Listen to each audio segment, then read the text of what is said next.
Grace Washington's hands froze mid-stir as the screaming upstairs pierced through the mansion's marble walls. The wooden spoon clattered to the kitchen floor. It wasn't the usual tantrum. This was pure terror. The crystal chandelier above trembled from tiny fists pounding against bedroom doors. Mrs. Pemberton, the 20th nanny this year, came stumbling down the grand staircase, her designer blazer torn, mascara streaking down her pale cheeks. "I quit!" she shrieked, not bothering to collect her purse. Grace's heart lurched as she remembered her own Marcus at that age, crying for her in the hospital. These children had been motherless for 8 months now, and their father was 3,000 miles away on another business trip. "Lock those demons up!" Mrs. Pemberton spat before slamming the front door. The silence that followed was somehow worse than the screaming. Grace stared at the imported Italian floor where her spoon had fallen, then up at the ceiling where 2 broken little souls waited for someone, anyone, to care. How long before they stopped hoping altogether? Leave a like and share your thoughts in the comments along with the city you're watching from now. Let's continue with the story.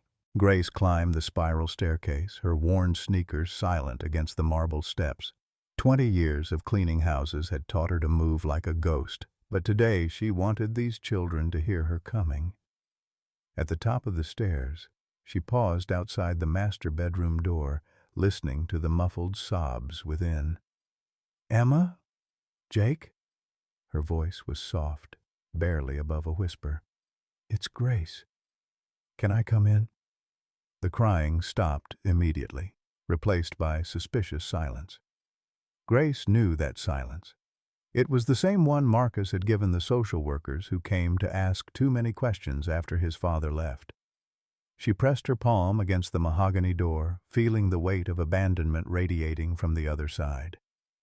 "I brought chocolate chip cookies," she lied smoothly, "still warm from the oven." A tiny voice finally responded. "The mean lady said we can't have cookies before dinner." "Well," Grace said, sliding down to sit with her back against the door, "the mean lady isn't here anymore, is she? And I happen to know that cookies taste better when you're sad.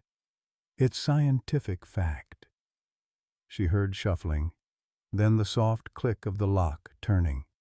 The door opened to reveal 6-year-old Emma, her blonde hair matted with tears, clutching a tattered stuffed elephant.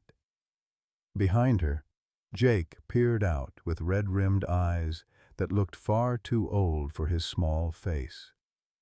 Grace's breath caught. They looked exactly like Marcus had during those final weeks in the hospital, lost, afraid, and trying so hard to be brave. She reached into her apron pocket and produced 2 actual cookies she'd been saving for her own dinner break. "My grandmother used to say that sharing cookies creates invisible strings between hearts," Grace said, offering them each one. "And once those strings are there, they never break, no matter how far apart you go." Emma stepped closer, her small hand trembling as she accepted the cookie. "Our mommy used to say something like that, before she went to heaven." Jake remained in the doorway, his 7-year-old face skeptical. "Daddy says heaven isn't real. He says mommy is just gone." The words hit Grace like a physical blow. She'd heard the same cruel logic from doctors who couldn't explain why cancer chose children, from social workers who dealt in facts rather than hope. But children needed magic, especially broken ones. "Your daddy is hurting too," Grace said carefully. "Sometimes when grown-ups hurt too much, they forget about the invisible strings, but they're still there, even when we can't feel them." Emma crawled into Grace's lap without warning, her small body fitting perfectly against Grace's chest. The familiar weight of a child seeking comfort made Grace's eyes burn with unshed tears. Jake hesitated for another moment before joining them, leaning against Grace's shoulder. For the first time in 8 months, the mansion felt like it might become a home again. 3 weeks later, James Aldridge stood in his kitchen doorway at 6:47 a.m., briefcase in hand, watching something that defied everything he thought he knew about his children.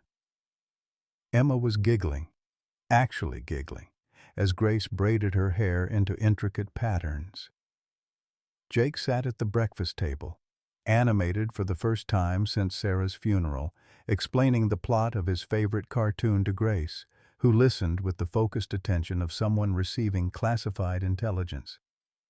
"And then the superhero realizes his real power isn't flying," Jake said through a mouthful of pancakes shaped like dinosaurs. "It's making other people believe they can fly too." Grace nodded seriously. "That's the best kind of superpower, the kind that multiplies." James cleared his throat and the domestic scene froze. Emma's smile faded. Jake's shoulders tensed. The easy warmth that had filled the kitchen evaporated like steam from Grace's coffee cup. "I'll be in Chicago until Friday," James announced, his voice crisp and businesslike. He'd perfected this tone over years of board meetings, but it sounded harsh in the morning quiet. "Grace, I've left instructions with Mrs. Henderson about the children's schedules."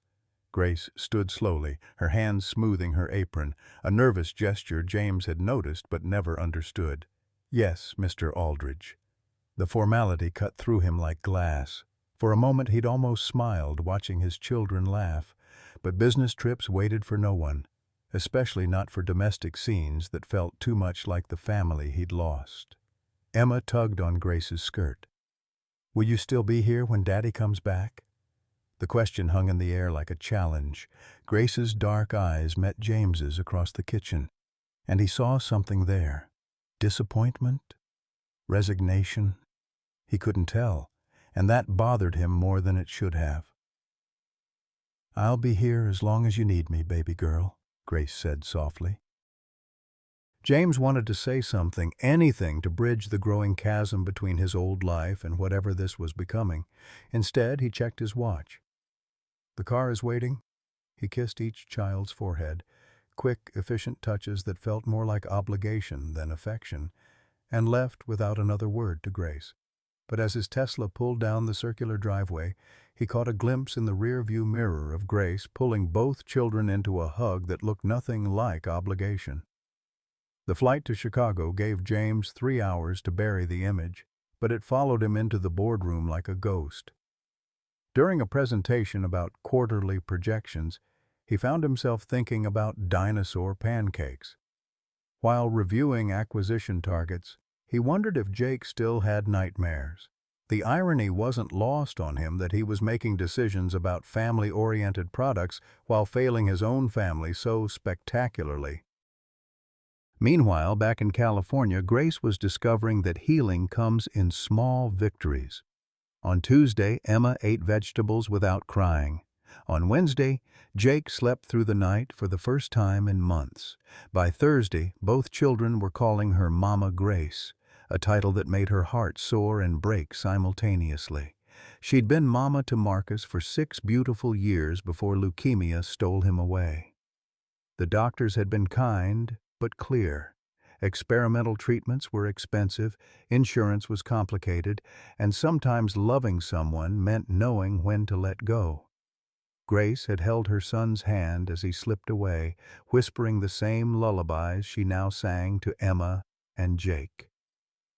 Thursday evening, Grace was teaching the children to make cornbread, her grandmother's recipe that had survived 3 generations of strong women. When James called, his voice came through the speakerphone, tired and thin. "How are they?" he asked. Emma bounced on her toes. "Daddy."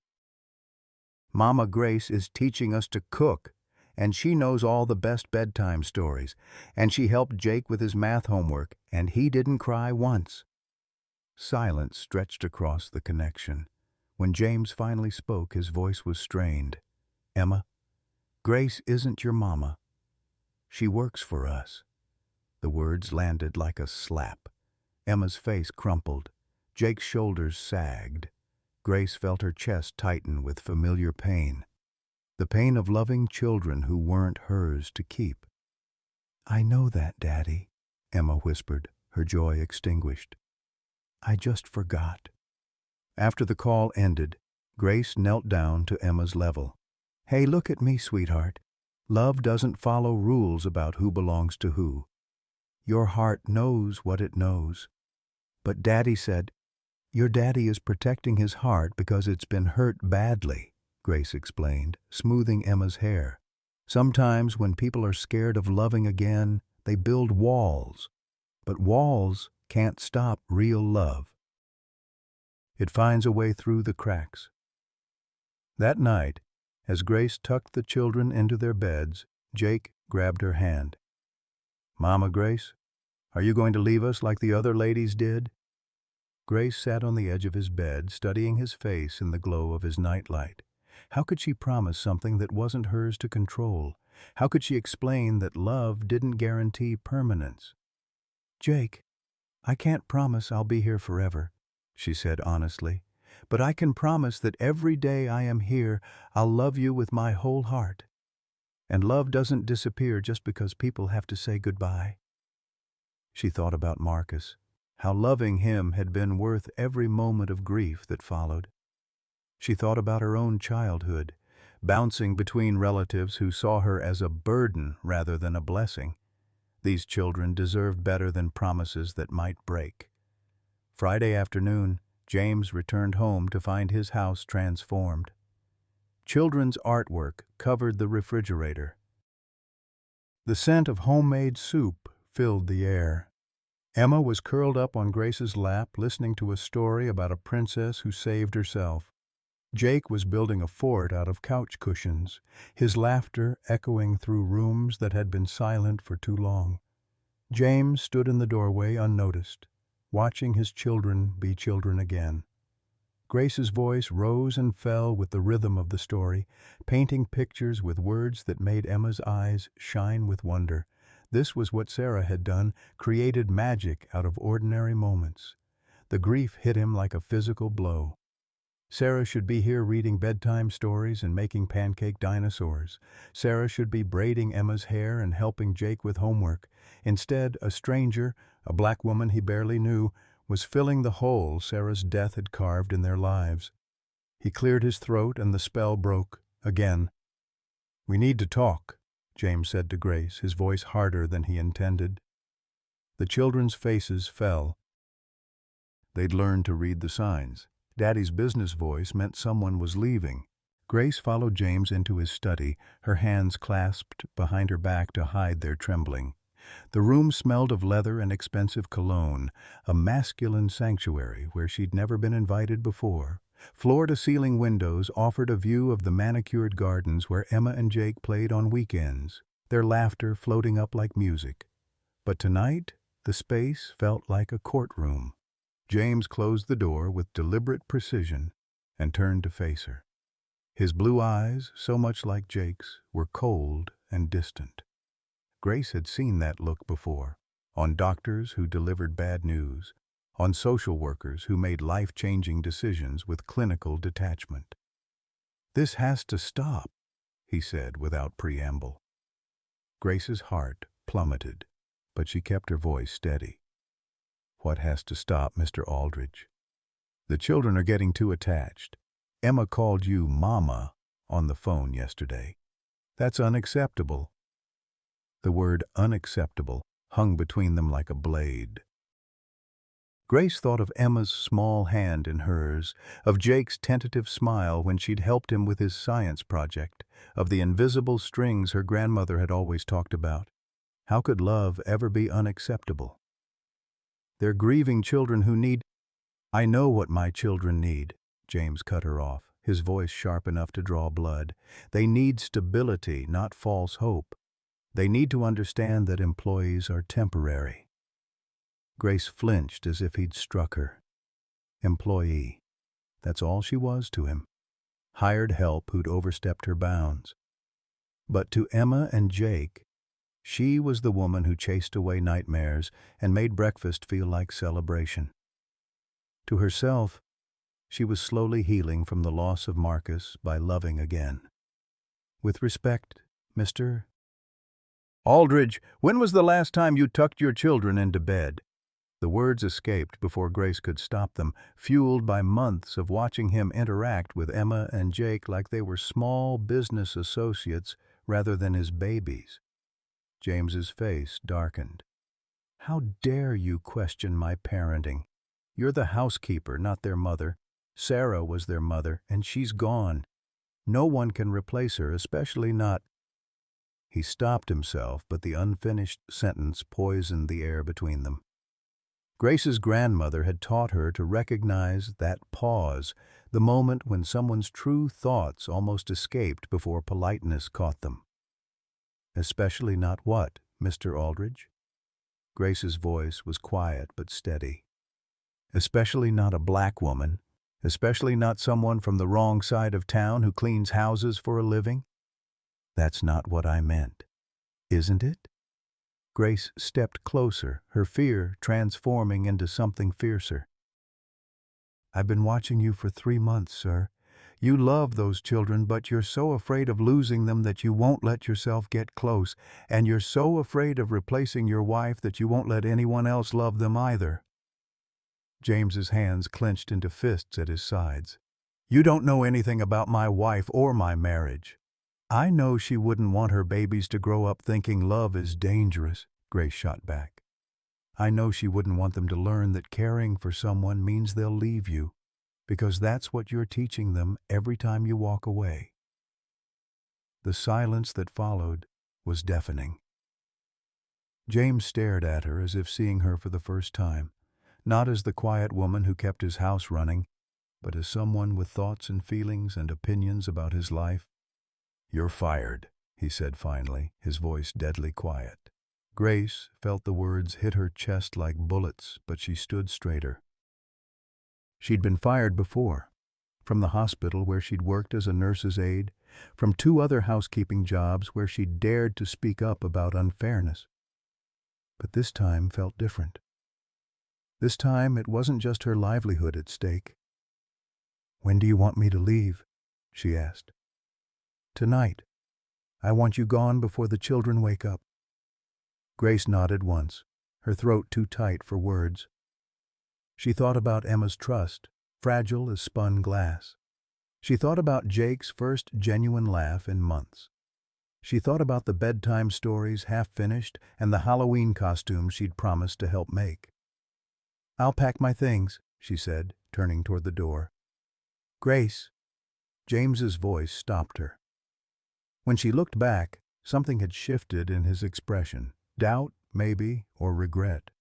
"This isn't personal." Grace met his eyes one last time. "Mr. Aldridge, love is always personal. That's what makes it love." She left him standing in his leather sanctuary and climbed the stairs to her small room on the 3rd floor. The space was sparse but comfortable. A twin bed, a dresser, a window that looked out over the children's playground. On her nightstand sat a framed photo of Marcus, taken during one of his good days when the chemo had given him enough energy to smile. "I'm sorry, baby," she whispered to the photo as she pulled her suitcase from under the bed. "Mama tried to love again, but it didn't work out." As she folded her few belongings, Grace could hear the children getting ready for bed down the hall. Emma was singing a song Grace had taught her, a lullaby passed down from Grace's own grandmother about stars watching over little ones. The melody drifted through the walls like a ghost, and Grace had to press her hand to her mouth to muffle a sob. She'd known this day would come. In her experience, love was always temporary when you were black and poor and replaceable.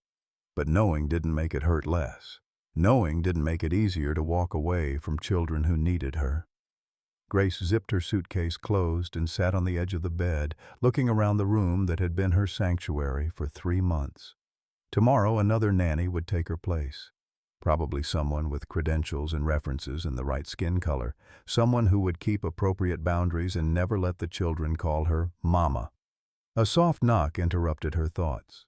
Grace opened the door to find Mrs. Henderson, the head of household staff, standing in the hallway with tears in her eyes.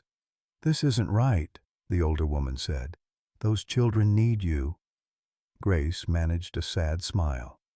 Need and get are two different things, Mrs. Henderson. You know that as well as I do. Where will you go? Grace hadn't thought that far ahead. Back to her tiny apartment in East L.A., probably. Back to looking for work, cleaning houses for people who saw her as invisible. Back to the life she'd been living before Emma's laughter and Jake's bedtime hugs had made her believe in family again. "I'll figure something out," she said. "I always do." Mrs. Henderson pressed a folded piece of paper into Grace's hand. "My sister runs a cleaning service in Beverly Hills. She's looking for someone reliable. I told her about you." Grace's eyes filled with tears. Kindness from unexpected places always undid her. "Thank you." As Grace carried her suitcase down the back stairs, she could hear James in the kitchen, his voice tight with frustration as he spoke on the phone. "I don't care what time it is in New York. I need a nanny agency to send someone tomorrow morning. Someone with proper credentials this time." Grace paused at the kitchen door, remembering the first morning she'd made dinosaur pancakes, the way Emma had clapped her hands in delight, the way Jake had actually eaten vegetables without complaint. Proper credentials couldn't teach someone to love broken children back to wholeness. But that wasn't her problem anymore. Grace slipped out the back door into the cool California night, leaving behind the only place that had felt like home since Marcus died. Emma's screams pierced the morning silence like shattered glass. James bolted upright in bed, his heart hammering against his ribs as the sound echoed through the mansion's hallways. It was 6:23 a.m., and his daughter's cries held a note of pure terror he'd never heard before, not even during the worst days after Sarah's death. He found Emma in the kitchen, her small body convulsing with sobs as she stood in front of the cold stove. Jake sat at the breakfast table, his face pale and streaked with tears, clutching the stuffed elephant Grace had mended for him just 3 days ago. "Where is she?" Emma wailed, her voice raw and desperate. "Where's Mama Grace?" James knelt beside his daughter, reaching out to comfort her, but she recoiled from his touch as if he'd burned her. The rejection cut deeper than any business failure ever had. "Emma, sweetheart, I told you, Grace was just our housekeeper. She had to go." "You're lying!" Emma screamed, her 6-year-old fury magnificent and terrible. "She promised she'd make pancakes this morning. She promised she'd help me practice my reading. She wouldn't leave without saying goodbye." The truth hit James like a physical blow. Grace hadn't said goodbye because he'd forbidden it. He'd wanted a clean break, thinking it would be easier for everyone.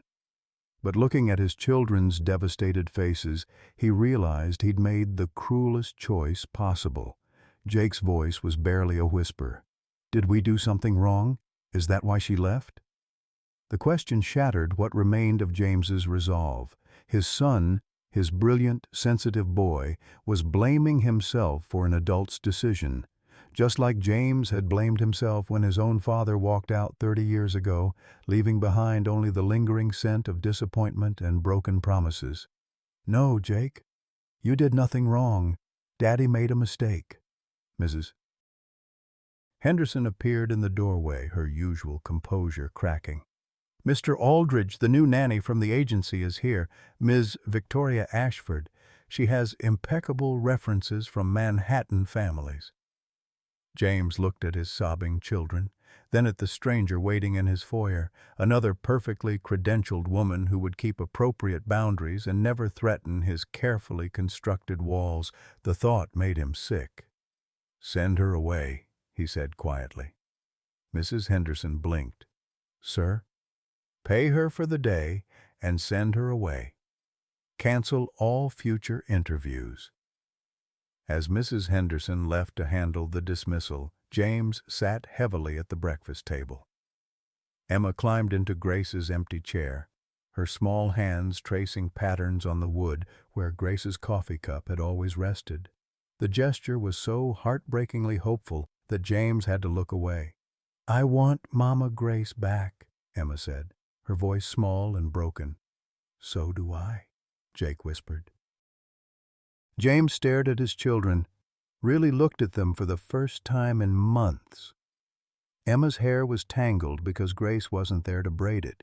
Jake's shirt was buttoned wrong because Grace wasn't there to help him dress.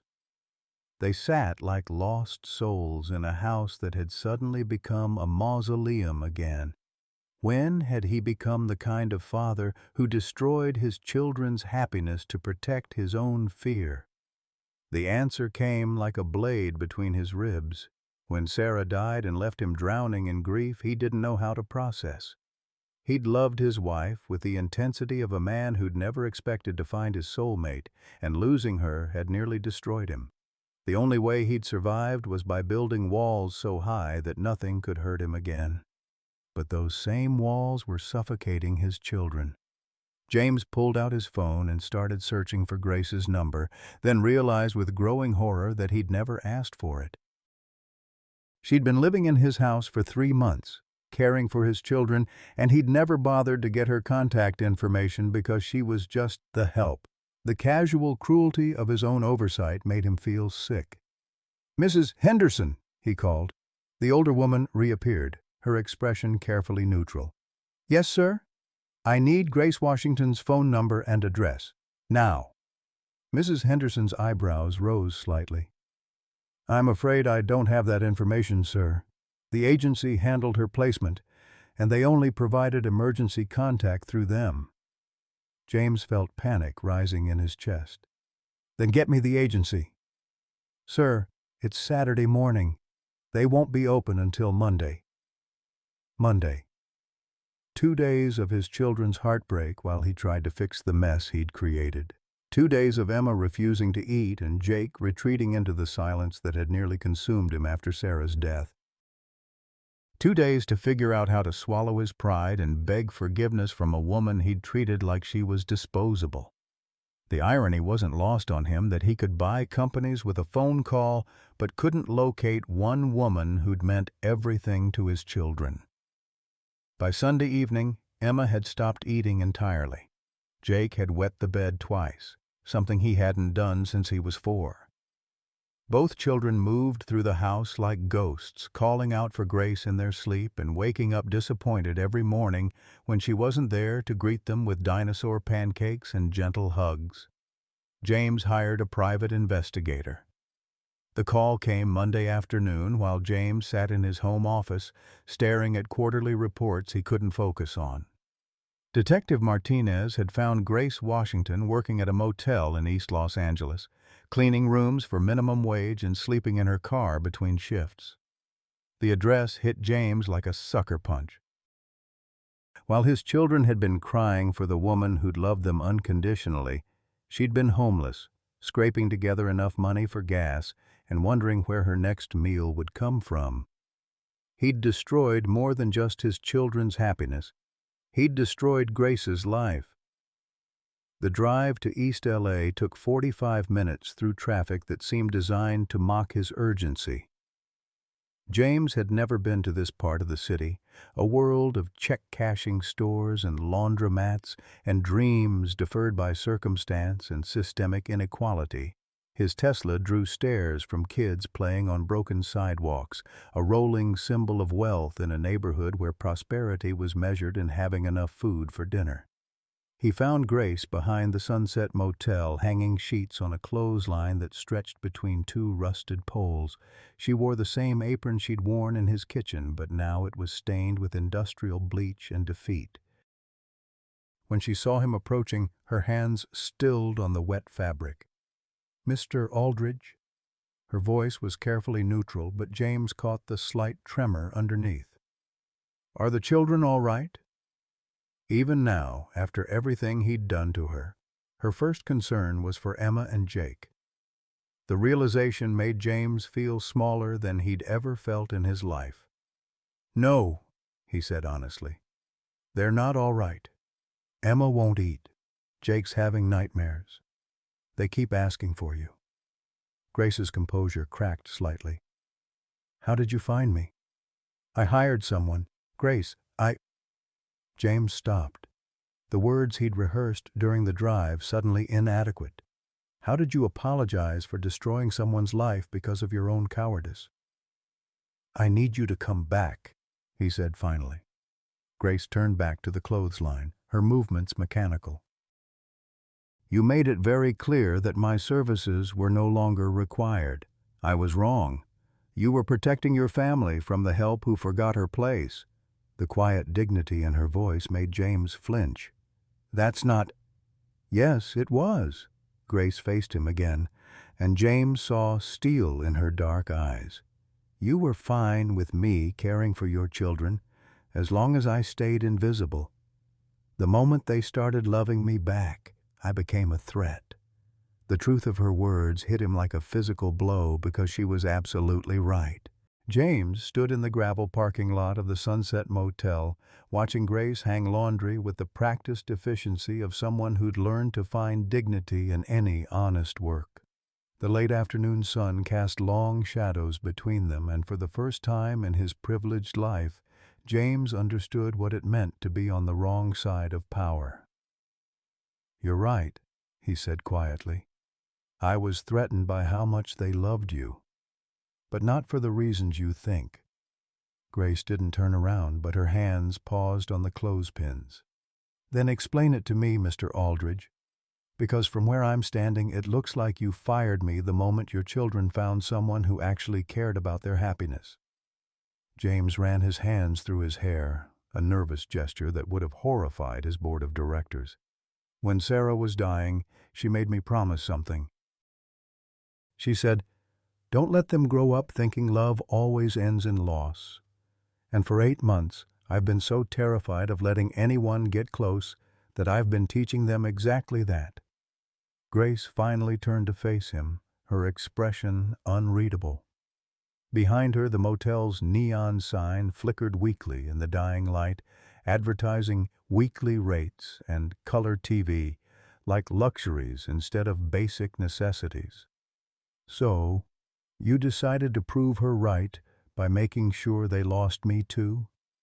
The words hit their mark with surgical precision.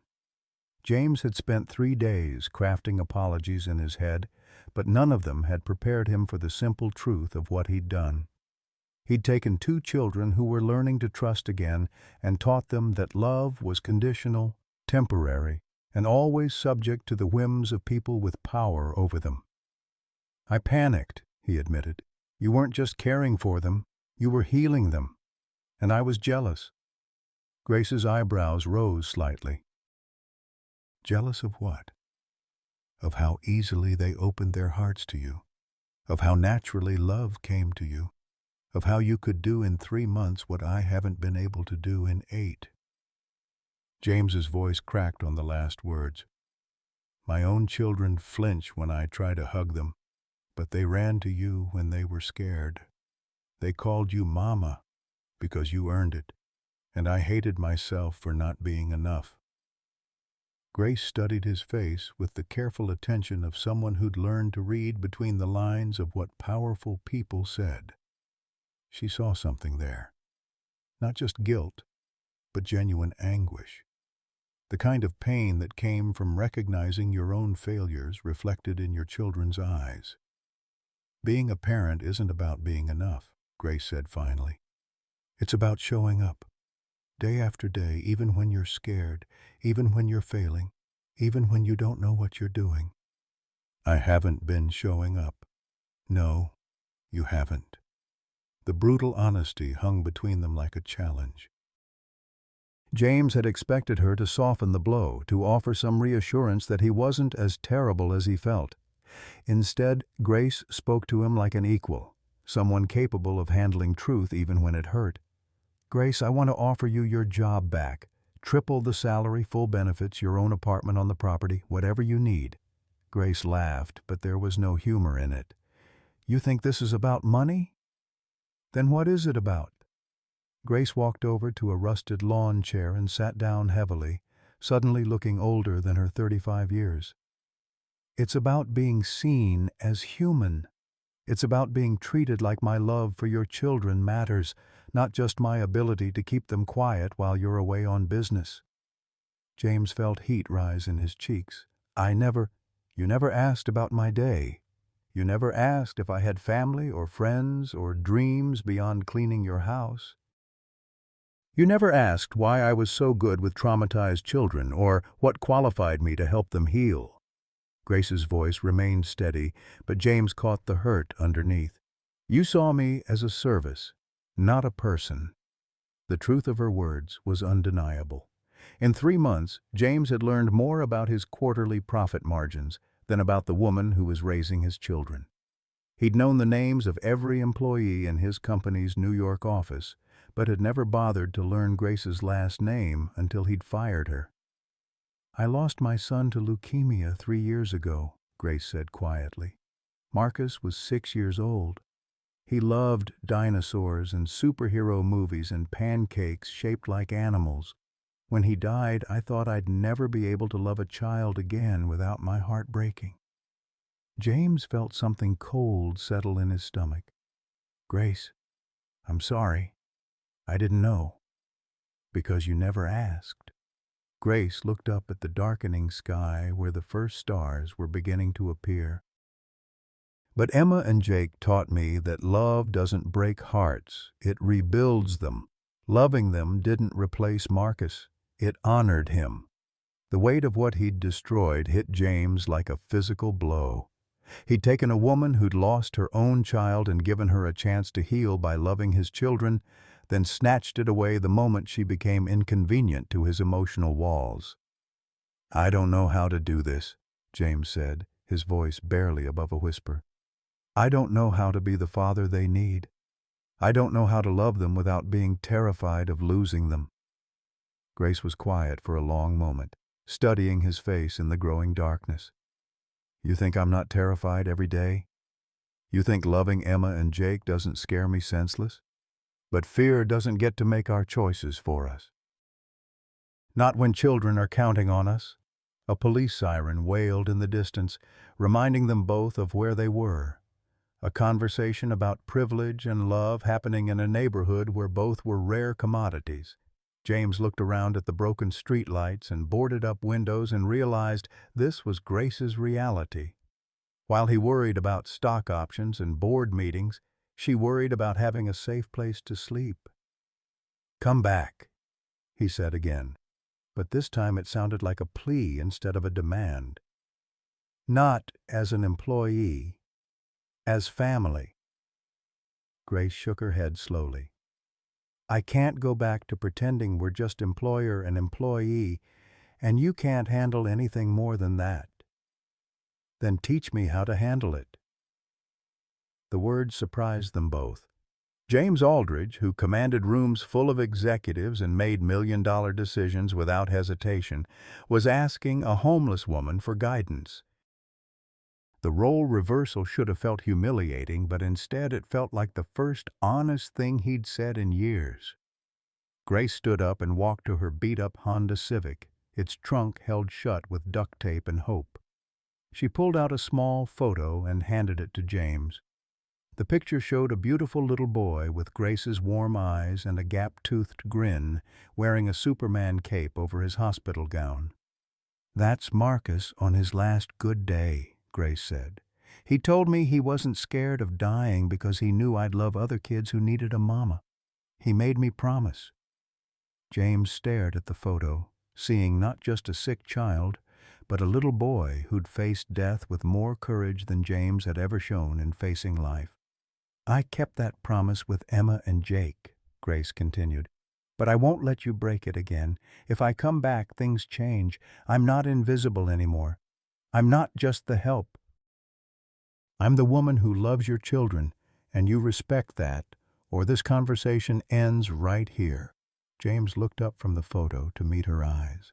In the glow of the motel's neon sign, Grace Washington looked like exactly what she was. A woman who'd survived loss and poverty and systemic racism and somehow managed to keep her heart open wide enough to love other people's children as her own. What do you need from me? He asked. I need you to see me. Really see me. Not as someone you hired, but as someone your children chose to love. James nodded slowly. And then? Grace smiled for the first time since he'd arrived, and it transformed her entire face. Then we go home and have a very honest conversation with two little people who deserve better from both of us. The mansion felt different when James and Grace walked through the front door together at 8 o'clock that evening. The familiar halls seemed to hold their breath, as if the house itself was waiting to see whether healing or heartbreak would win. Mrs. Henderson met them in the foyer, her weathered face breaking into the first genuine smile James had seen from her in days. "They're in the living room," she whispered, gesturing toward the soft glow spilling from the doorway. "Emma hasn't moved from Grace's chair since this morning. Jake's been carrying around that stuffed elephant like a lifeline." Grace's step faltered slightly, and James saw her hands tremble as she smoothed her apron, the same nervous gesture he'd noticed but never understood. Now he recognized it for what it was, a woman preparing to have her heart broken again, steeling herself for the possibility that the children she'd loved might reject her for leaving them. "What if they're angry with me?" Grace asked quietly. "What if they think I abandoned them?" James wanted to offer false reassurance, but Grace had asked him to see her as human, and humans deserved honest answers. "They might be. Kids their age don't understand adult complications. They just know the person they loved disappeared." Grace nodded, accepting the truth even though it clearly frightened her. She'd spent 3 days wondering if Emma and Jake hated her for leaving without saying goodbye, torturing herself with images of their confusion and pain. The not knowing had been almost worse than the actual loss. They approached the living room doorway together, and James felt his heart shatter at the scene before them. Emma sat curled in Grace's reading chair, wearing one of Grace's old sweaters that hung down to her knees like a dress. She clutched the children's cookbook Grace had been teaching her to read, her small finger tracing the words as if Grace's voice might magically emerge from the pages. Jake lay on the carpet nearby, building elaborate structures with his Legos, only to knock them down with violent swipes of his arm, a behavior that hadn't surfaced since the worst days after Sarah's death. Neither child noticed them at first, too lost in their private grief. Emma was whispering to herself, and James's blood ran cold when he realized she was reciting Grace's bedtime prayers, trying to keep the memory alive through repetition. "Please bring Mama Grace back," Emma whispered to the ceiling. "I promise I'll be good. I promise I won't call her Mama if that's what made Daddy mad. Just please don't let her be gone forever like Mommy." Grace pressed her hand to her mouth to stifle a sob, and the small sound made Emma's head snap up. For a moment, the little girl just stared, as if afraid that blinking might make the vision disappear. Then recognition dawned, followed immediately by a complex mix of joy and rage that only children could manage. "Mama Grace!" Emma scrambled out of the chair and ran across the room, throwing herself into Grace's arms with enough force to nearly knock her over. But even as she clung desperately to Grace's neck, she was crying angry tears. "You left us! You promised you wouldn't leave!" Jake's reaction was more reserved but no less heartbreaking. He stood slowly, his dark eyes, so much like James's, wary and guarded. "Did Daddy make you come back?" he asked, his 7-year-old voice heavy with suspicion. "Are you just going to leave again when he gets mad?" The questions cut through both adults like knives. In 4 days, these children had learned lessons about love and abandonment that no child should have to learn. They discovered that the adults they trusted could make decisions that shattered their world without warning or explanation. Grace knelt down so she was at eye level with both children, still holding Emma while extending her other arm toward Jake. "I need to tell you both something very important, and I need you to listen with your whole hearts, okay?" Emma pulled back slightly, her face streaked with tears. Jake moved closer but didn't accept the invitation to be held. Not yet. "I didn't want to leave you," Grace said, her voice steady despite the tears streaming down her cheeks. "Your daddy asked me to go because he was scared. Sometimes grown-ups make really bad decisions when they're frightened, and I should have fought harder to stay with you. That's my fault, and I'm sorry."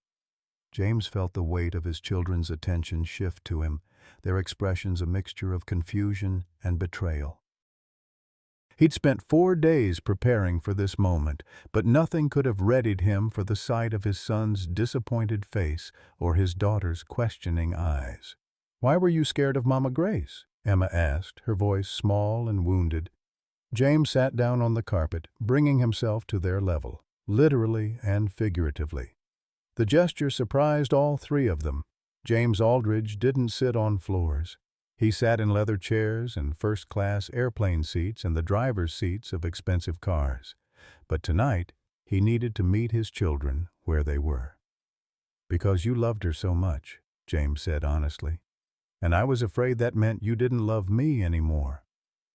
Jake's eyebrows furrowed with the intense concentration of a child trying to understand adult logic. "That's stupid, Daddy. Love isn't like pizza where there's only so many slices." Grace laughed despite her tears. "That's exactly right, baby. Love multiplies. It doesn't divide." "But Mommy died," Emma said, her voice barely above a whisper. "And you were so sad all the time. I thought if we loved Mama Grace, you might go away too." The confession hit James like a sledgehammer to the chest. His 6-year-old daughter had been managing his grief along with her own, trying to protect him from additional heartbreak by hiding her own healing. She'd been walking on eggshells around her own father, afraid that loving someone new might drive him away. "Oh, sweetheart," James said, reaching for Emma. This time she came to him readily, settling into his lap with the trust he'd been too afraid to earn. "You loving Grace doesn't hurt me. It makes me happy, because it means you're healing." "Then why did you send her away?" Jake asked, still standing apart but listening intently. James looked at Grace, drawing strength from her encouraging nod. "Because I was being selfish. I was so scared of losing anyone else that I pushed away the person who was helping you both get better. That was wrong, and I hurt all three of us because I was too afraid to admit I needed help too." Jake processed this information with the serious consideration he gave to complex math problems. "So, you made a mistake? A really big one. And you're sorry? More sorry than I've ever been about anything." Jake nodded slowly, then surprised everyone by walking over to Grace. "Are you going to stay now? For real this time?" Grace looked at James, and he saw the question in her eyes. The need for assurance that this wasn't just another temporary arrangement that would end the moment he felt threatened again. "Grace isn't just coming back to work for us," James said, the words feeling strange but right in his mouth.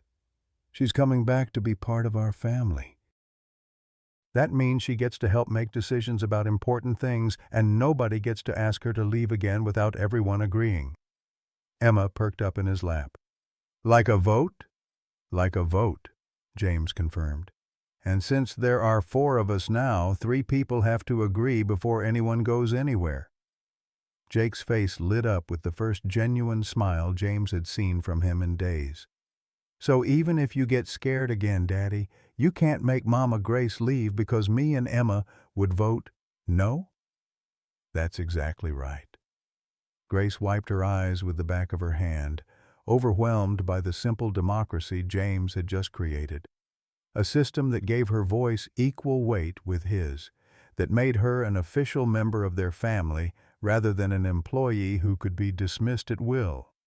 "There's something else," James continued, looking directly at Grace.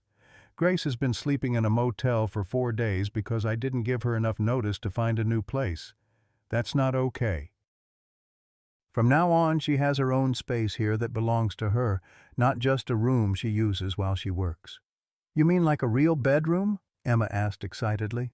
"With your own TV and everything?" Grace laughed, the sound lighter than it had been in days. "I don't need my own TV, baby girl." "But you should have one," Jake said seriously. "And your own bathroom.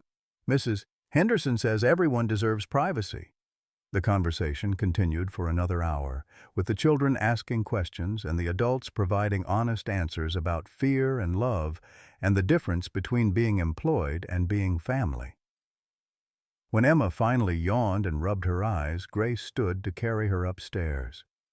"Will you tuck us in?" Jake asked, slipping his hand into Grace's free one. "And tell us the story about the princess who saved herself?" "Every night," Grace promised. "For as long as you want me to." As they climbed the stairs together, Grace carrying Emma, Jake holding her hand, and James following behind, the mansion felt like a home again. 6 weeks later, the Aldridge mansion had transformed into something James barely recognized. A home where laughter echoed through marble hallways and children's artwork covered the pristine refrigerator. Grace had moved into the guest suite on the second floor, a space she'd decorated with photos of Marcus alongside new pictures of Emma and Jake. The invisible boundaries between employer and employee had dissolved, replaced by something messier but infinitely more real. James discovered that sharing parental decisions was both terrifying and liberating. When Emma wanted to quit ballet for soccer, Grace advocated for letting her choose. When Jake struggled with nightmares about losing another parent, Grace suggested family therapy. For the first time since Sarah's death, James wasn't carrying the weight of his children's emotional well-being alone, but their newfound peace was about to be shattered. The letter arrived on a Tuesday morning, delivered by certified mail in an envelope embossed with the letterhead of Morrison Blackwell Associates, one of California's most prestigious family law firms. James signed for it with growing dread, recognizing the sender's name immediately. Margaret Worthington had been Sarah's closest friend since college, a corporate attorney who'd served as Emma and Jake's godmother before grief and guilt had poisoned their relationship. She'd blamed James for Sarah's death, claiming he'd worked too much to notice his wife's depression deepening. The accusation had been cruel but not entirely wrong, and their last conversation had ended with Margaret threatening to take legal action if she ever believed the children were being neglected. James opened the letter with trembling hands, Grace watching from across the breakfast table where she'd been helping Emma practice cursive letters. "What is it?" Grace asked, noting the color draining from his face. James read the legal document twice before the words fully registered. "Margaret is filing for emergency custody of Emma and Jake. She's claiming I'm an unfit parent." Grace's coffee cup clattered against the saucer. "On what grounds?" James's voice was hollow as he read from the petition. "Emotional neglect, failure to provide stable caregiving, and—" He paused, his jaw clenching. "Exposing the children to inappropriate influences by allowing an unlicensed domestic worker to assume parental responsibilities." The racist undertones weren't explicitly stated, but they hung in the air like poison gas. Margaret was using Grace's presence as evidence of James's poor judgment, painting her as a threat rather than a blessing. "She's using me against you," Grace said quietly, her voice heavy with familiar pain. She'd seen this pattern before. Black women blamed for the problems of white families, their love twisted into evidence of dysfunction. Emma looked up from her workbook, sensing the tension. "What's wrong? Why do you both look scared?" James forced a smile that didn't reach his eyes. "Nothing's wrong, sweetheart. Just some boring grown-up paperwork." But Jake, ever perceptive, wasn't fooled. "Is someone trying to take us away from you and Mama Grace?" The question hung in the air like a sword. James wanted to lie, to protect them from adult complications they shouldn't have to understand. But Grace had taught him that children could handle truth better than uncertainty. "Yes," James said quietly. "Someone who used to be friends with Mommy thinks you'd be happier living somewhere else." Emma's pencil snapped in her small fist. "But we don't want to live somewhere else. We want to stay here with you and Mama Grace." Grace knelt beside Emma's chair, her heart breaking at the terror in the little girl's eyes. Baby, no one is taking you anywhere. We're going to fight this." "But what if the judge doesn't listen?" Jake asked, his voice small and scared. "What if they think we're not happy here?" James looked at his children, really looked at them, and saw what Margaret apparently couldn't. Emma's nightmares had stopped. Jake was excelling in school for the first time since Sarah's death. Both children laughed daily, hugged freely, and talked about their feelings instead of bottling them up. They were thriving in ways they never had when nannies came and went like seasonal employees. "Then we'll show them how happy you are," James said, pulling both children into his arms. "We'll show them what a real family looks like." Over the next 3 days, James threw himself into preparing their defense with the same intensity he'd once reserved for hostile takeovers. He hired the best family attorney in California, a no-nonsense woman named Patricia Chen, who specialized in custody cases involving unconventional families. He documented every improvement in the children's behavior, every milestone they'd reached since Grace became part of their lives. But as the court date approached, James realized that facts and documentation might not be enough. Margaret had resources, connections, and the systemic advantage of looking like what judges expected a proper guardian to be: wealthy, white, and traditionally credentialed. Grace found him in his study at midnight before the hearing, staring at legal briefs he'd already memorized. She set a cup of chamomile tea beside his laptop and sat in the chair across from his desk. "You should get some sleep," she said gently. "I can't. What if I lose them? What if the court decides Margaret is right and I'm not fit to be their father?" Grace studied his face in the lamplight, seeing the same fear she'd carried for years, the terror of loving someone you might not be allowed to keep. "James, do you remember what you told me about showing up even when you're scared?" He nodded, not trusting his voice.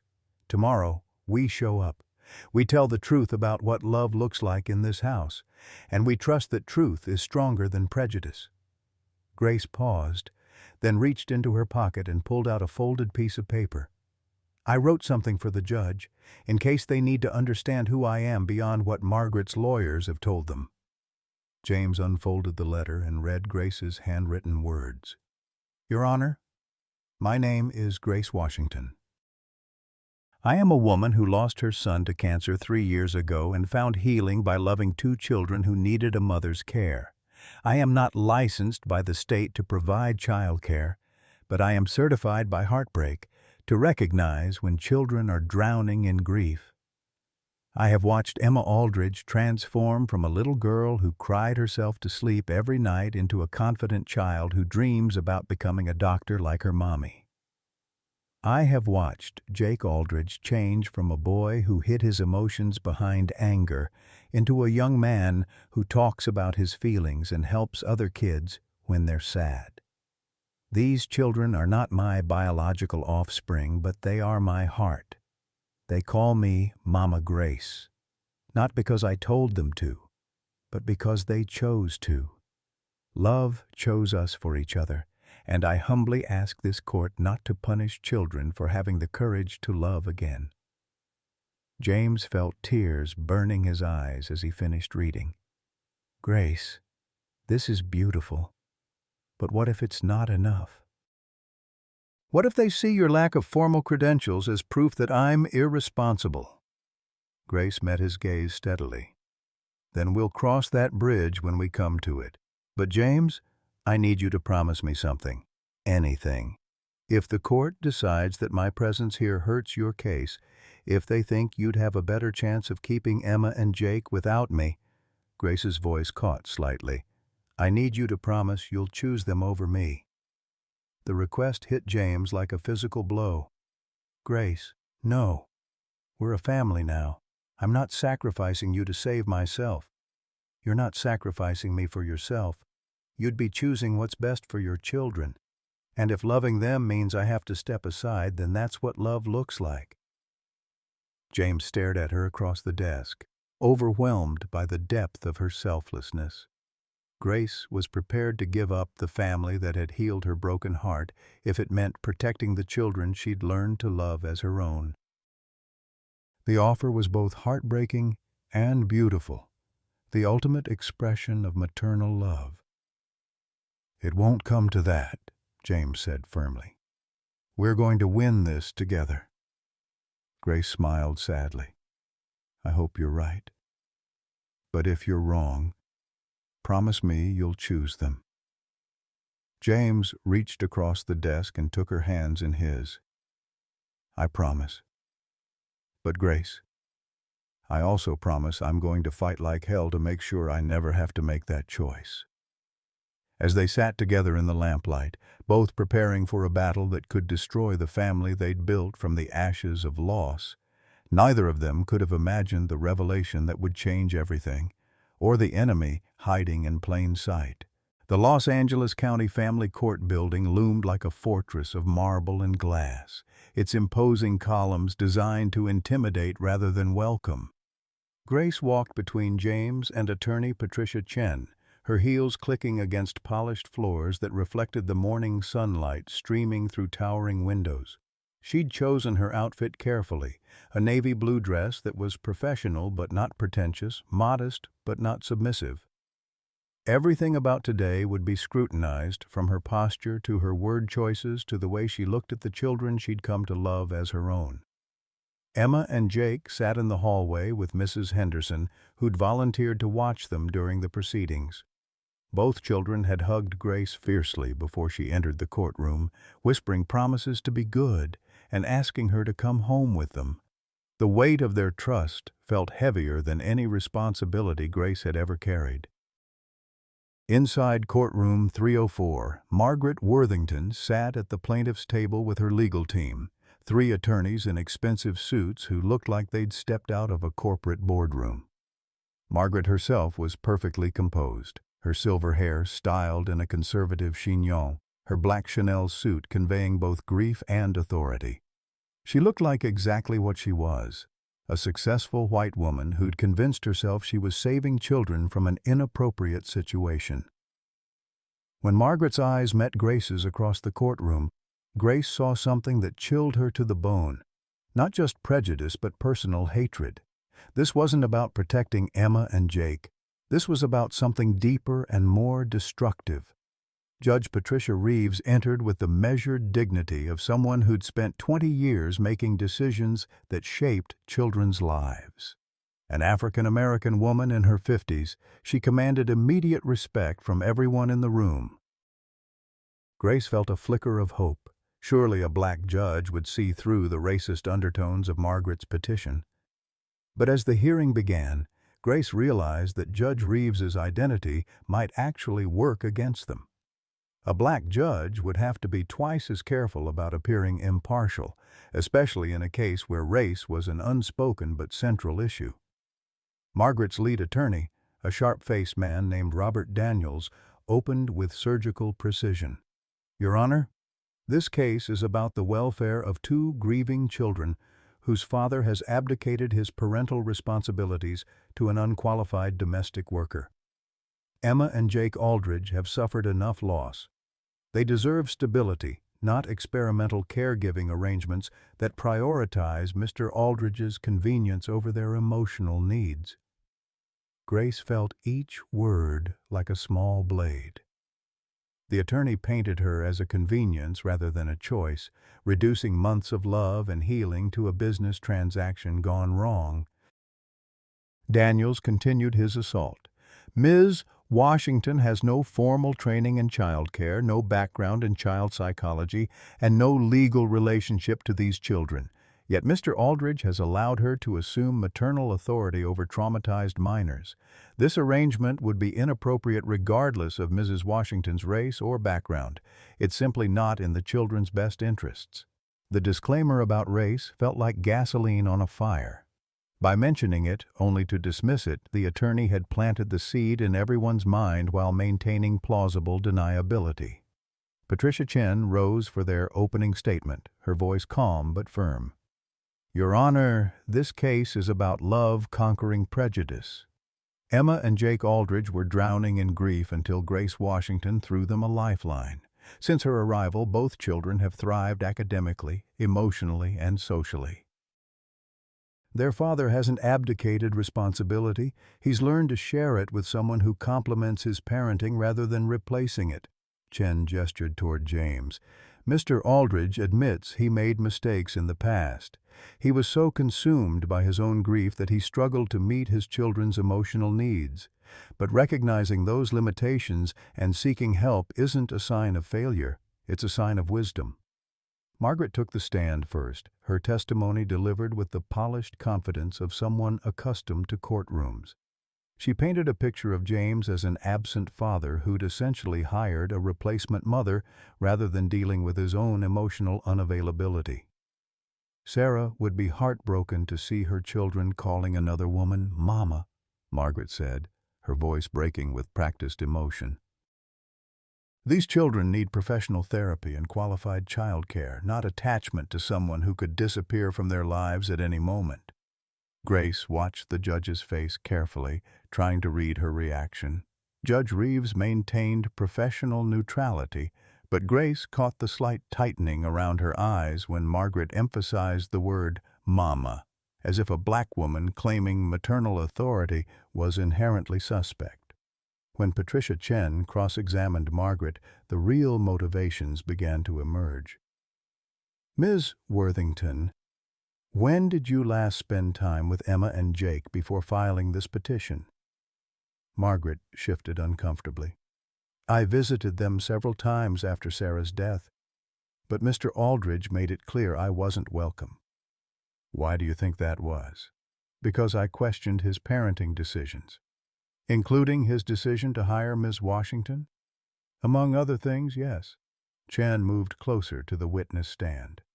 Miss Worthington, isn't it true that you blamed Mr. Aldridge for your best friend's death?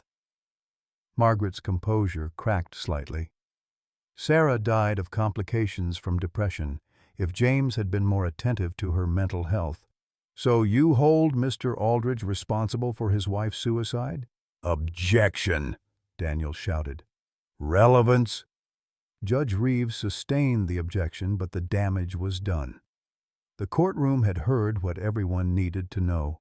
Margaret was motivated by grief and blame, not by genuine concern for the children's welfare. When James took the stand, he spoke with quiet honesty about his failures and his growth. He admitted to being an absent father initially, but described how Grace had taught him to be present in ways he'd never learned from his own emotionally distant parents. Grace didn't replace me as a parent, James testified. She showed me how to be one. My children are happier, healthier, and more secure than they've been since their mother died. How could removing the person responsible for that healing possibly be in their best interests? But it was Grace's testimony that transformed the entire proceeding. She walked to the witness stand with the dignity of someone who'd learned to stand tall despite a lifetime of people trying to diminish her. When Patricia Chen asked her to describe her relationship with Emma and Jake, Grace's voice was steady but warm. I love those children as if I gave birth to them myself, she said simply. Not because I'm trying to replace their mother, but because their hearts had room for more love, and mine needed somewhere to go. Grace told the court about Marcus, about losing her own son, and finding purpose in healing other broken children. She described Emma's nightmares disappearing and Jake's confidence returning. She spoke about family dinners where everyone laughed and bedtime stories that chased away fears. Your Honor, Grace said, looking directly at Judge Reeves, I understand that unconventional families make people uncomfortable. I understand that a black woman loving white children challenges some people's assumptions about who belongs where. But love doesn't follow the rules we make up in our heads. It follows the needs of the heart. When Daniels cross-examined Grace, he tried to portray her as someone who'd overstepped professional boundaries. Ms. Washington, isn't it true that you've encouraged the children to call you Mama, despite having no legal relationship to them? Grace's response was immediate and firm. I've never encouraged them to call me anything, sir. Children choose their own words for the people they love.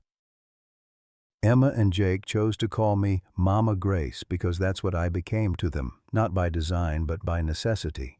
And if this court determines that your presence is detrimental to these children's well-being, Grace felt her heart breaking even as she answered, then I would remove myself from their lives, because loving children means putting their needs before your own desires.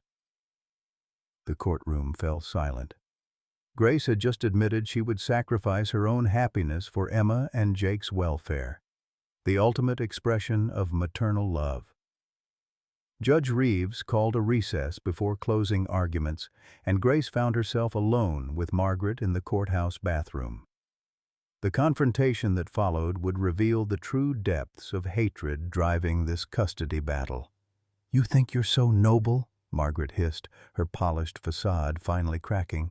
"Playing the saint who saves the white children, but I know what you really are." Grace faced her calmly. "What am I, Margaret?" "A predator, just like the one who killed my daughter." The words hit Grace like a physical blow. "What are you talking about?" Margaret's eyes filled with tears of rage. "My Stephanie was killed by a black woman 3 years ago. A nurse who was high on drugs, who made a mistake that cost my baby her life. So don't you dare stand there and pretend you're saving anyone. You people destroy families. You don't build them." Grace stared at Margaret in horror, finally understanding the twisted logic behind this custody battle. Margaret wasn't trying to save Emma and Jake. She was trying to punish all black women for the actions of one. "I'm sorry for your loss," Grace said quietly. "But your daughter's death doesn't justify destroying this family." Margaret laughed bitterly. "Family? You're the help who forgot her place. And I'm going to make sure the judge sees that." As Grace watched Margaret storm out of the bathroom, she realized they weren't just fighting for custody. They were fighting against the kind of generational hatred that destroyed innocent people in its path. The battle for Emma and Jake's future had become a war for the soul of what family could mean. Dear friends, as we prepare for the final chapter of Grace and James's story, I want to ask you something that might touch your heart. How many of you remember a time when someone unexpected became family? Maybe it was a neighbor who checked on you during hard times, or someone who loved your children when you couldn't be there. In our golden years, we understand that the deepest bonds aren't always formed by blood. They're forged by choice, sacrifice, and unconditional love. Grace Washington represents every woman who has ever stepped into a broken situation and chosen to heal rather than judge. She reminds us that love multiplies when we open our hearts, even after loss. As Margaret's hatred threatens to tear apart the family Grace and James have built, we're reminded that prejudice is often born from our own unhealed wounds. This story challenges us to examine: are we building bridges or walls? Are we choosing love or fear? Grace's willingness to sacrifice her own happiness for Emma and Jake's welfare shows us what true maternal love looks like: selfless, fierce, and transformative. Her courage to love again after losing Marcus proves that our hearts can expand, not just survive. What moments in your own life taught you that family is about love, not just blood? Have you ever witnessed prejudice destroy something beautiful, and how did it change you? Please share your thoughts in the comments. Your stories matter and inspire others. Judge Reeves returned to the bench with the weight of Solomon's wisdom pressing on her shoulders. The courtroom fell silent as she shuffled through her notes, her expression revealing nothing of the internal struggle taking place behind her judicial composure.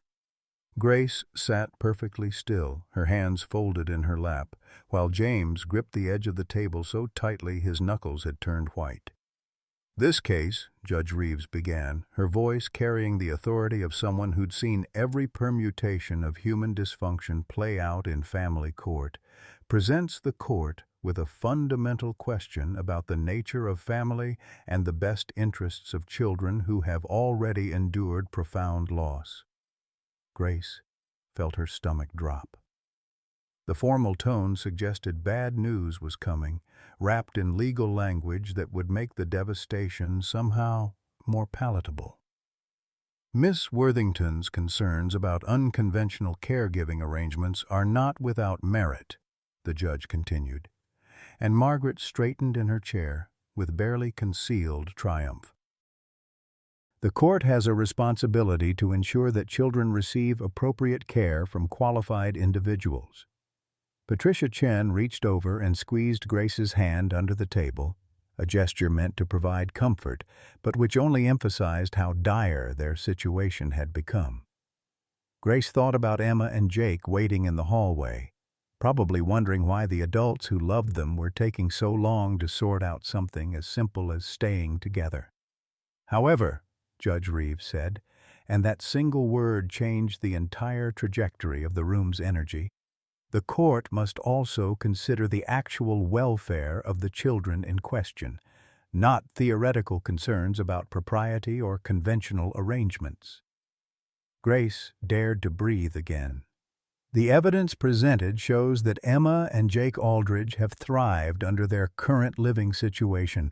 Their grades have improved, their emotional stability has increased, and multiple witnesses have testified to their obvious happiness and security. These are not children who appear to be suffering from neglect or inappropriate care.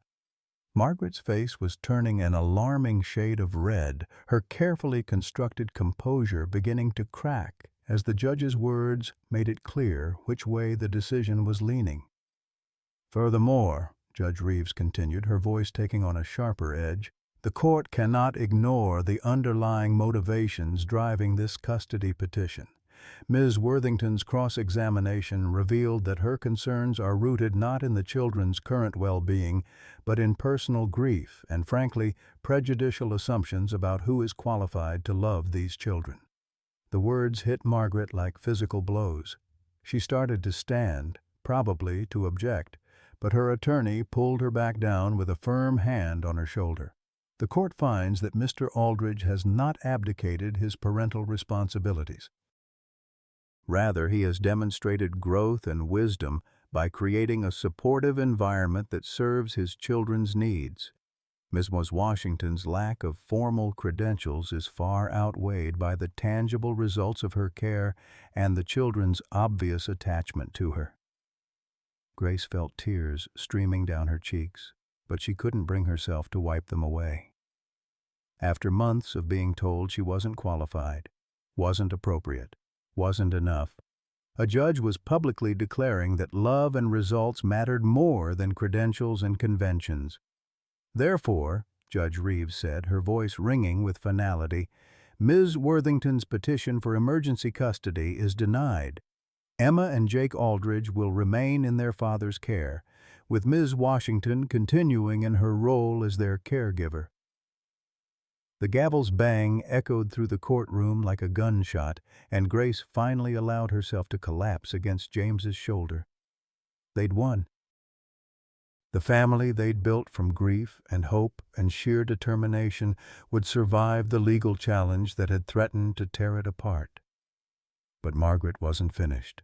As people began filing out of the courtroom, Margaret stood and pointed an accusing finger at Grace. "This isn't over," she said, her voice shaking with rage. "I'll appeal this decision. I'll find other ways to protect those children from you." Judge Reeves fixed Margaret with a stare that could have frozen lava. "Ms. Worthington, any further frivolous legal actions regarding this family will result in sanctions against you and your attorneys. I suggest you focus on processing your own grief rather than projecting it onto others." The rebuke was public and devastating, and Margaret's attorneys quickly ushered her out of the courtroom before she could make things worse for herself. Grace and James walked into the hallway to find Emma and Jake waiting anxiously with Mrs. Henderson. Both children's faces were streaked with tears, and they rushed toward the adults who'd just secured their right to stay together. "Are we going home?" Emma asked, throwing herself into Grace's arms. "Yes, baby girl," Grace whispered into her hair. "We're all going home together." Jake hugged James fiercely, then reached for Grace's hand. "Forever this time?" he asked, his 7-year-old need for certainty breaking everyone's hearts. "Forever," James confirmed, and for the first time since Sarah's death, he meant it without reservation. As they walked through the courthouse lobby toward the parking garage, Grace felt the weight of the last few months settling over her like a familiar blanket. She'd lost her son, found new children to love, been fired and rehired, faced down prejudice in a courtroom and emerged victorious. But more than that, she'd helped build something that transcended all the artificial boundaries society tried to impose on love. "Grace," James said as they reached his car, "I need to tell you something." She looked at him expectantly, noting the nervous energy radiating from his normally composed demeanor. "I've been thinking about what family really means," he continued, "and I realized that choosing each other is more powerful than being chosen by genetics or circumstances." Grace nodded, not sure where he was going with this, but trusting him to get there in his own time. "I want to ask you to marry me," James said simply. "Not because the kids need a mother figure or because I need help raising them, but because I love you, because you've taught me what it means to lead with my heart instead of my fears, because I want to choose you every day for the rest of my life." Grace stared at him in shock. Marriage hadn't even occurred to her as a possibility. She'd been so focused on surviving each day, on proving her worth as a caregiver, that she'd never allowed herself to imagine a future where she wasn't just an employee who'd gotten lucky. "James," she started, but he held up a hand. "I know this is sudden. I know we come from different worlds and there will be people who don't understand or approve, but I also know that what we've built together is stronger than anyone's opinions." Emma tugged on Grace's dress. "Mama Grace, does this mean you'd be our real mom?" Jake looked equally hopeful. "And you'd never have to leave again?" Grace looked at the three faces watching her expectantly. James with nervous hope, Emma with barely contained excitement, Jake with the careful optimism of a child who'd learned not to expect too much from adults. She thought about Marcus, about the promise she'd made to him to love other children who needed a mother. She thought about the invisible strings her grandmother had always talked about, the ones that connected hearts across all artificial boundaries. "Yes," she said, and the word felt like coming home. Yes to all of it. Emma squealed with delight. Jake whooped with joy. James swept Grace into his arms and spun her around right there in the courthouse parking garage, both of them laughing and crying at the same time. Mrs. Henderson, who'd been watching the proposal with tears streaming down her weathered cheeks, cleared her throat loudly. "Well," she said with mock sternness, "I suppose this means I'll be planning a wedding." As they drove home through the Los Angeles traffic, Grace looked out at the city that had become her adopted home and marveled at how dramatically her life had changed. A year ago, she'd been a broken woman cleaning motel rooms and sleeping in her car. Today, she was engaged to a man who saw her worth, mother to children who chose to love her, and victorious in a legal battle that had tried to define her value by society's limited standards. The mansion came into view as they turned into the circular driveway, its imposing facade softened by the children's chalk drawings on the steps and the swing James had hung from the old oak tree. Grace had helped transform this house from a mausoleum of grief into a home filled with laughter and love. But as they walked through the front door, Grace couldn't shake the feeling that their troubles weren't entirely over. Margaret's threat to find other ways to hurt them echoed in her mind like a warning bell. People driven by hatred rarely gave up after a single defeat, and Grace had learned to trust her instincts about danger. She was right to be worried. 3 states away, Margaret was already making phone calls, reaching out to contacts who shared her views about maintaining traditional social boundaries. The custody battle had been just the beginning of a war that would test the limits of love's ability to overcome systemic prejudice. But for now, in this moment, Grace allowed herself to believe in happy endings. She helped Emma and Jake with their homework, started dinner for her newly expanded family, and tried not to think about the storm clouds gathering on the horizon. Some battles were worth fighting, no matter the cost, and some families were worth protecting, no matter who tried to destroy them.